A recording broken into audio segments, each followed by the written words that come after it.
In a small, sun-warmed village at the edge of a golden field, there lived a little girl named Samira. She was not the tallest, nor the loudest, nor the richest child in the village, but she had something rare and beautiful. She had a kind heart. Every afternoon, Samira and her friends would play near the marketplace, where the scent of roasted corn and fresh bread filled the air. One particular day, as laughter echoed across the square, an old beggar slowly walked into view. His clothes were torn, his shoes were worn through. His beard was dusty and gray. He stretched out his trembling hand. "Please," he said softly, "does anyone have a little bread to spare?" Samira's friends wrinkled their noses. "Go away," one boy shouted. "We worked for our food, Saeed."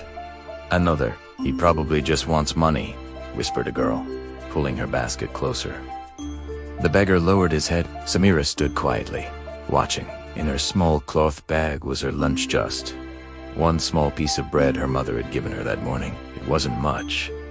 In fact, it was all she had until evening. She looked at her friends. She looked at the beggar. She looked at her bread. Her stomach growled, but her heart spoke louder. Slowly, she walked toward the old man. "I don't have much," she said gently, "but you can have this." She placed her only piece of bread into his shaking hands. Her friends gasped. "Samira, that's your lunch. You'll be hungry. He doesn't deserve it." The beggar looked up at her, not with sadness this time, but with something bright in his eyes. "Thank you, little one," he said, his voice suddenly strong and steady. Before anyone could say another word, something unexpected happened. The old man stood up straight. The dust seemed to fall from his clothes. The torn fabric shimmered and changed into fine garments. His worn shoes became polished leather. The bent beggar now stood tall and dignified. The children stared in shock. He was no poor beggar.